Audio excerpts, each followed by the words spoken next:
डालमिया नगर में क्या नहीं था या क्या नहीं है अभी भी देखने में। मैं जहाँ पर खड़ा हूँ पीछे आपको ये जो दिखाई दे रहा है, ये अधिकारियों कर्मचारियों का क्लब था और ये अकेला क्लब नहीं है, ऐसे और भी क्लब है। चूँकि बिहार और बंगाल के लोग ज़्यादा यहाँ पर थे तो इस क्लब को बंगाली क्लब कहते थे और इसी से कुछ दूर इसी तरह का एक क्लब है, उसको रोहतास क्लब कहते थे। आज के ज़माने में इंडोर बैडमिंटन स्टेडियम की बात या कोर्ट की बात होती है और ये देखिए, ये जो शेड है ये बैडमिंटन कोर्ट का शेड है। बाकायदा यहाँ बैडमिंटन खेला जाता था और जिस जगह पर मैं खड़ा हूँ वो लॉन टेनिस का मैदान था, यानी ये मनोरंजन का और क्लब का पूरा ये कैंपस था। तो ये सारी कहानी सुनाने के साथ साथ अब मैं बर्बादी की कहानी कैसे शुरू हुई उसके 4-5 रामकृष्ण डालमिया की बर्बादी के 4-5 डालमिया नगर के बर्बाद होने के 4-5 कारण सबसे बड़े बताए जाते हैं। सबसे पहली बात तो ये कि नेहरू को न पसंद करने की वजह से भारत की आज़ादी के बाद तेजी से बढ़ते डालमिया नगर और रामकृष्ण डालमिया के वित्तीय साम्राज्य में कुछ हेराफेरी है, कुछ घपला है। एक बड़े उद्योगपति की इन दिनों सीबीआई और ईडी से पूछताछ हो रही है, आप देख ही रहे हैं। उस समय रामकृष्ण डालमिया पर भी वित्तीय हेरफेर का आरोप लगाया गया। प्रधानमंत्री रहते हुए जवाहरलाल नेहरू ने विवियन बोस एक सदस्यीय जांच समिति का गठन किया जिसकी रिपोर्ट में कुछ विसंगतियां पाई गईं। रामकृष्ण डालमिया की परेशानियां वहां से शुरू हो गई। जवाहरलाल नेहरू यानी आप सत्ता का संरक्षण उद्योगपति को ना हो और सत्ता से टकराने का अंजाम क्या हो सकता है। रामकृष्ण डालमिया के साम्राज्य यानी डालमिया नगर के बर्बादी की कहानी के पीछे एक प्रमुख कारण ये भी है। दूसरा कारण ये हुआ कि डालमिया नगर के फलते फूलते साम्राज्य और यहाँ के कर्मचारियों की संख्या, बढ़ती संख्या के बाद यहाँ पर यूनियनों का प्रभाव बहुत बढ़ गया और स्थानीय नेताओं ने यहाँ के कामकाज में दखल देना शुरू किया।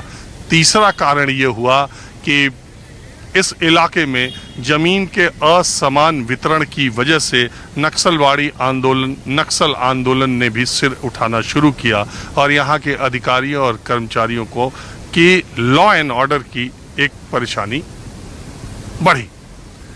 और चौथा कारण जिसको कहा जाता है वो ये कि रामकृष्ण डालमिया के परिवार और उनके रिश्तेदारों के बीच खींचतान के कारण की वजह से भी ये साम्राज्य डालमिया नगर का सूरज अस्त हो गया। इससे जुड़ी बहुत सारी और भी कहानियां हैं, वो भी बीच बीच में बताते रहूंगा और डालमिया नगर भी आपको दिखाते रहूंगा। तो डालमिया नगर बनने से डेहरी ऑन सोन गुलजार रहने लगा। आज़ादी के पहले डेहरी ऑन सोन में सिनेमा हॉल खुल गए। 5-6 सिनेमा हॉल 1950 तक खुल गए थे। यहाँ लोगों का जीवन स्तर बहुत बढ़ गया था, लेकिन डालमिया नगर के बेहाल होते ही डेहरी ऑन सोन का भी विकास, उस तरह से लोगों का रोजगार और सब कुछ खत्म हो गया। अब डेहरी ऑन सोन में बिजनेस के नाम पर और व्यवसाय के नाम पर सिर्फ यही कोयले का डिपो है, मंडी है, जहाँ झारखंड से कोयला आता है। उत्तर प्रदेश, दिल्ली और दूसरे उत्तर भारत के राज्यों में यहाँ से कोयला सप्लाई होता है। हमारे साथ कुछ लोग यहाँ मंडी के हैं, हम ये जानने आए पर डे यहाँ कोयला का मतलब अब बिजनेस के तौर पर यही बचा डालमिया नगर खत्म होने पर, यही कोयला मंडी कि कुछ और है डेहरी सोन? बस ये ले दे के कोयला मंडी है यहाँ और इससे जो है करीब दर्जनों गांव के लोग इस धंधे में इन्वॉल्व हैं और झारखंड से लगभग नहीं तो नहीं कम से कम 10,000 लोगों का रोजगार इस मंडी से मिला। लेबर के रूप में वो लोग काम करते हैं, झारखंड के ही लेबर।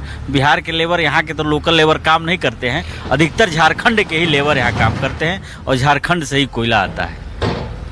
अरे एक बात ये बताइए, अरे आप बताइए, कोयले में बहुत माफियागिरी, ये इन्हीं से पूछे, माफियागिरी कोयले में तो बहुत, यहाँ भी उसका कुछ प्रभाव या पहले था अब नहीं है या कभी से यहाँ नहीं था?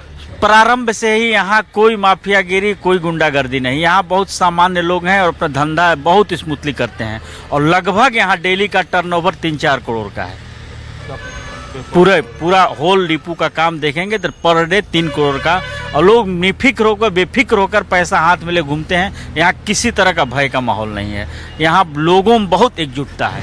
अब बात यह है कि आज हम थोड़ा डालमिया नगर की बात करने आए थे।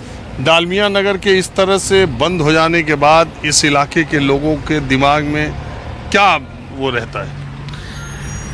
एक तो इस इलाके के बहुत सारे लोग नौकरी करते थे और यहाँ जो है हमें जहाँ तक याद है पिता जी बताते थे गन्ना की खेती सबसे ज़्यादा हुआ करती थी। शुगर मिल की वजह से। शुगर मिल की वजह से गन्ना, और लोग गन्ना देते थे और नौकरी भी उसी में करते थे। सुविधाएं तो थी, बहुत ज़्यादा सुविधाएं थी। बंद होने से बहुत ज़्यादा प्रभाव पड़ा लोगों।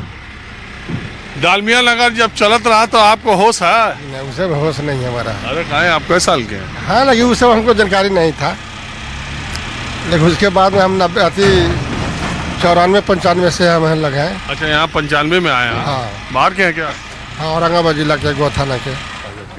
चलिए, माहौल क्या है, हमें बस आज इतना ही। अगले एपिसोड में सियासत की बात होगी, वोट की बात होगी, वोटर लिस्ट की बात होगी।